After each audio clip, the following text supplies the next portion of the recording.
Lembá.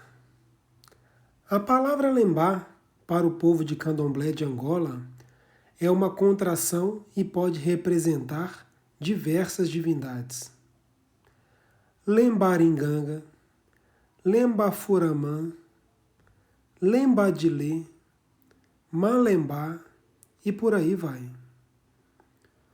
Outra curiosidade da palavra lembá é que a tradução dela pode trazer diversos significados, tais como sol, quente, calor e até mesmo fêmea.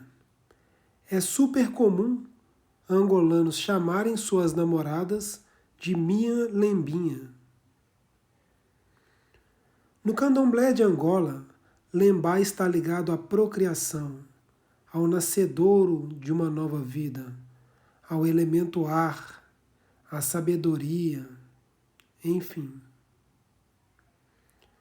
Em uma visão poética religiosa, podemos dizer que tem tudo a ver.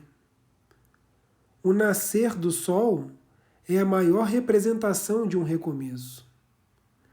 Não existe geração de uma nova vida sem o famoso calor humano. Toda vida que nasce vem de um ventre feminino. Não é à toa que na maioria das casas de Angola, os afazeres para lembrar acontecem junto com os primeiros raios solares.